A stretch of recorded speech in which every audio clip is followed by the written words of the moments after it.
Welcome into Steelers Latest, your daily spot for all news and information related to your Pittsburgh Steelers. Remember to like and subscribe to the channel if you enjoy the content. Stay up to date with everything Steelers.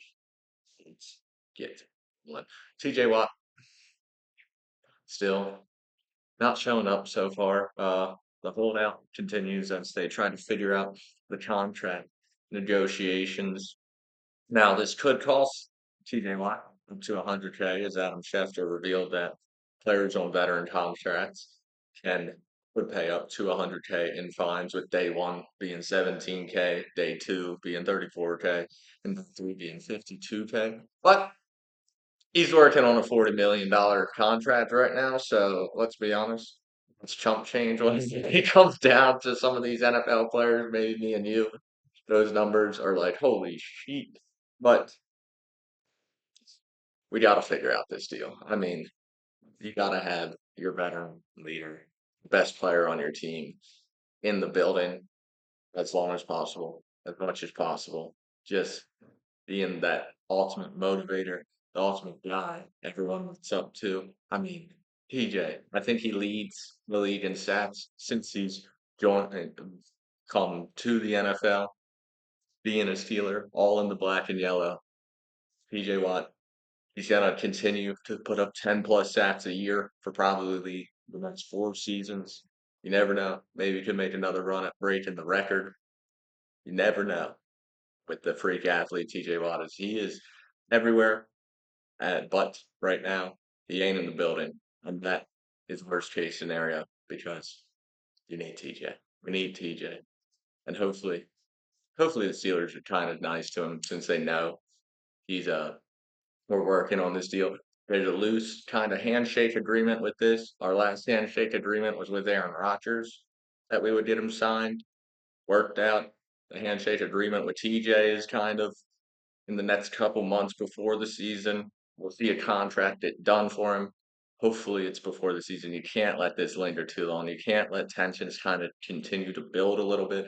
I know there's not like serious tensions with TJ. He hasn't said anything bad about the team yet, but he did have that one post with the deuces up, and we just can't let such a talented player slip through our fingers like that, especially the face of a franchise like TJ Watt. But let's move on to mini camp.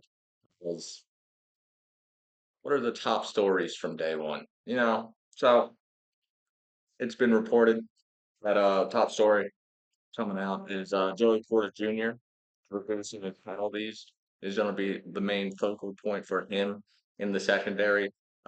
He said he's going to lean on Darius Slay and Coach Alexander. Alexander is the secondary coach for us, and Coach Alexander actually said the main issue that Porter has ran into over the previous years is his lack of technique. He's been really relying heavily on his athleticism and physical presence out wide, but the technique has a lot of room to grow, and that's what they really are working on right now. Darius Slay is a great veteran to have for Porter in this stage of his career to learn the more fundamental techniques to be able to improve his game and take it even to the next level, truly be that lockdown corner for us. Another story is Keanu Benson is his rise at the nose tackle position. Perfect weight, 310 pounds in the middle, big physical presence in the middle of the defensive line. Hopefully, he has a massive year. We're thinking the pressures are going to be up, the sacks are going to be up for Benson. He's 310 pounds right now, which they compared him to a dancing bear because to be 310 pounds and that athletic still is just crazy to see not on the field. And the final one being Peyton Wilson's expected to be the next star. Our middle linebacker, Peyton Wilson, the second year pro, is expected to be the next leader of this defense. And I can see. I saw it already last year. We all saw it last year. Peyton Wilson is a difference maker when he's out on the field. So it's going to be nice to see his development continue with more experience. He was more limited on snaps than someone like Patrick Queen last year. So this year, you can expect more reps for Wilson in games. Hopefully, him and PQ, the guys holding down the middle of the defense, calling plays, making the audibles, directing traffic out there. I I honestly love Peyton Wilson. That guy is a stud. I think he's going to be a stud for us for many of the years to come. So I have no worries about this defense at all because there's a lot of youth on it and there's going to be a lot of development this year from those youth players. That is what's being talked about most after day one. Besides this guy, Aaron Rodgers, of course, takes up most of the headlines most of the time with us over the past couple months, but that's what happens when you have a future Hall of Fame quarterback in the building. But Rodgers, after day one of minicamp, mandatory minicamp, he looked solid out on the field, but afterwards he gave us a couple of reasons why Pittsburgh was his desired landing spot. First being, we all know why Coach Mike T. Who wouldn't want to play for Coach Mike T? Tomlin is stud. He's truly, if it was back in the day before sports were a thing, he would have been general of the army because that's someone you want to get behind, run forward with. Because I've never seen someone be more motivational than Coach Tomlin. But Rogers also mentioned that this decision came more from the soul than his ego, whatever that really means. Kinda sounds somewhat similar to me, but he says based on ego, is when he makes decisions based on ego, it's less fulfilling, and when it's based on his soul, it's more fulfilling. So hopefully this can be very fulfilling for everyone. All the Steelers fans out there, I know, kind of rubbed us the wrong way for a little bit there, but hopefully Rodgers continues to buy completely in once again with Mike Tomlin. And Mike Tomlin, he is gonna, I think, play really well for. I don't think he's gonna really give up on a team led by a coach like Mike T. It's also he mentioned that it's another historic franchise he gets to play for. He loves playing for a historic franchise with the Packers. Now he gets to do it once again with maybe the most historic franchise out there, the Pittsburgh Steelers. And he is excited to get going.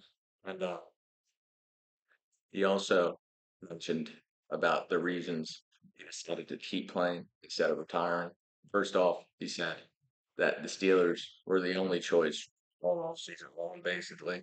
It was either play here or not play at all, is what he said. And the reason he decided to keep playing was that everything positive in his life stems from football.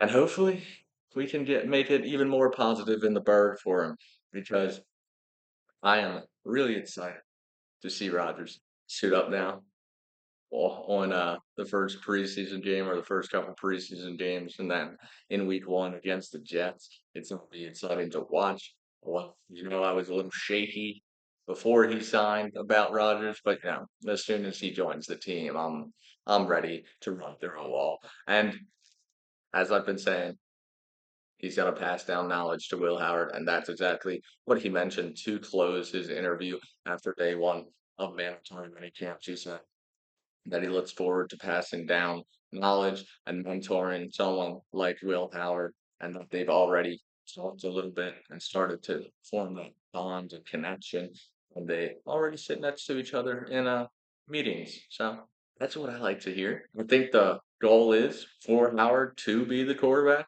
post Rodgers, and hopefully after this year, sitting behind him, Rodgers probably gonna retire after this year.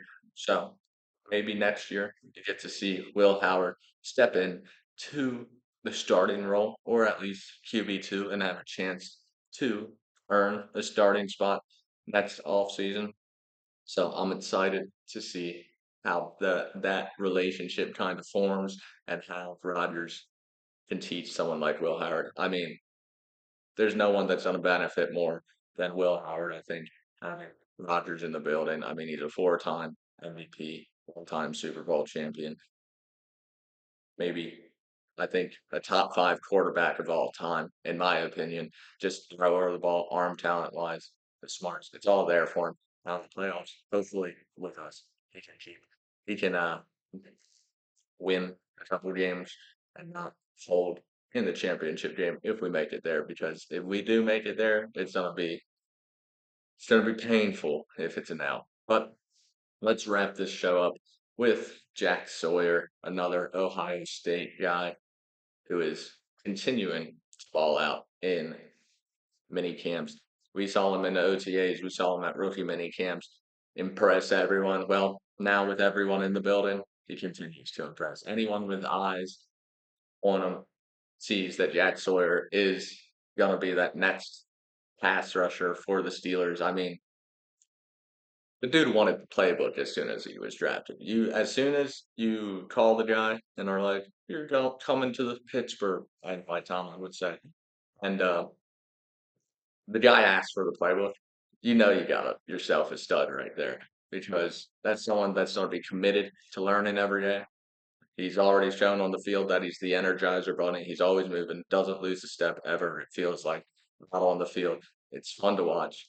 Jack Sawyer is once again, the Steelers have done it and found an outside linebacker that's going to be a phenomenal pass rusher. And the hidden thing about Sawyer is that he's also going to add leverage to our run defense. He was a solid run defender in college, and that's sometimes something Walt Smith can struggle with on the other side of TJ Watt is defending the run. So Jack Sawyer will be surprised if you see him come into games this season during heavy packages, third and shorts, goal line situations.